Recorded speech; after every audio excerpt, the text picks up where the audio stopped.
I've always loved St. Ignatius of Loyola's idea of being a knight for God, and I've always liked the female counterpart to that being both a handmaiden to Our Lady and a lady in the court of the king. And so the structure and the order of the Legion and that idea of rank and hierarchy joined with the devotion to Our Lady were very, very attractive to me. Definitely feel called to participate in the new evangelization, if nothing else, simply because it is a call for every single person. It has to be.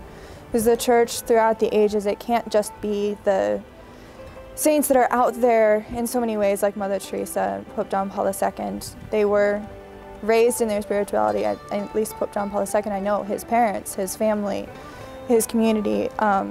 Each person has to be promoting the faith, spreading it in every aspect of their lives.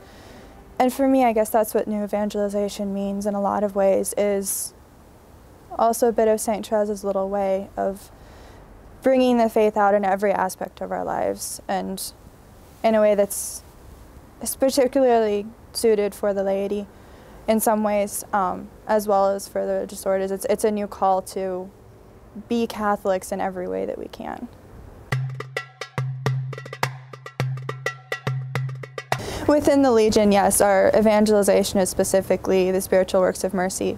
So it's going out there and inviting people to the church, making friends. And that's the first thing we do when we do door-to-door evangelization, is we tell them that we're in the area, we want to meet them.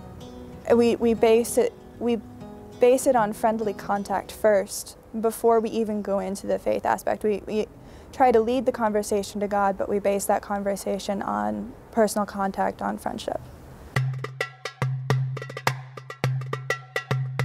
As the president, I'm kind of I call myself Our Lady's babysitter, because she's the mother, but I'm the one that's there taking care of the family and trying to lead them. So a lot of my work bringing people to Our Lady has been getting them attracted to the Consecration of St. Louis de Montfort, and then just encouraging them to see her as a mother in every aspect of our lives. And I do that also with the Pilgrim Virgin on campus, is because some students are like, oh yeah, sure, I'll host the Pilgrim Virgin, without really necessarily knowing what they're in for. And we're like, this is Our Lady, she's coming to visit you. And she's here because she wants to be a part of every aspect of your lives. Your study, your play, your crying on your bed because you're hurt at the end of the day, everything. Part of that was instilled in me by my mother. She's always been strongly devoted to Our Lady, and so she raised me to have that devotion as well. I guess it really kicked in more when I went to college, feeling that separation from family, and then being able to go into our chapel and look up at her and realize that I still had a mother with me. And then especially when I became part of the Legion, every time there were trials, every time, like, for a while I hated going to the meetings. Once I got there I was fine, but I hated going. But every time on the way there I would just ask Our Lady to be there with me. And then when I became president, it was very much, okay, Mom, you put me here. What do you want me to do?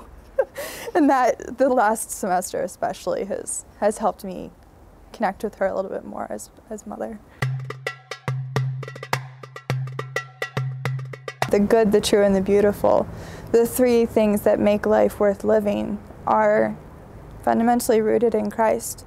And there's so much less to the world when you don't have anything beyond normal day-to-day activities.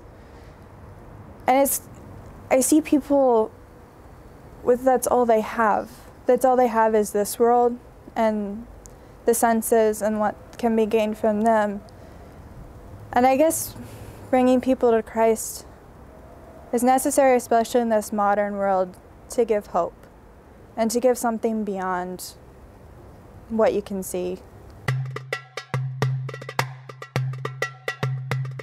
There's so much more to life with faith. There's just being Catholic, being able to think about things beyond the communion of saints. And this is one door-to-door experience I had of a woman who had left the Caribbean islands many years ago to get married, and she hadn't seen her family for a good 20, 30, 40 years. And so I could tell she was very, very sad whenever she talked about them. And the thing that I kept mentioning was that because of the communion of saints, we know that we are together in the heart of Christ. And so there's so much more when you have Christ, when you have faith, when you can see beyond the sorrows and the trials of life and see the ultimate purpose, and makes life way more worth living. So the strength comes when He wants it. For the most part, in normal day-to-day life, it's from quiet visits to the chapel. I found that I don't have the strength to be I don't have the strength to be a leader in faith. I don't have the strength to even deal with the normal trials of life unless I'm able to spend quiet time either in the chapel or at least reading the scriptures at least once a day. If not, stress level just goes so much higher when I don't have that. One of the things that I do whenever I'm struggling or problems come up is I imagine myself as a child at the feet of Our Lady and able to just bury my head in her lap and cry it all out because I know that she's there all the time. And the consecration to Our Lady is something that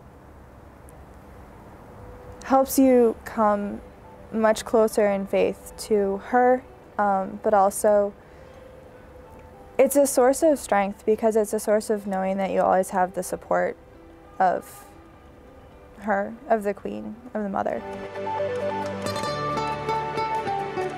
If you would like to participate in the next program of Cast Out Your Nets, sharing your testimony of apostolate and evangelization, visit our website at www.eukmommy.org for more information.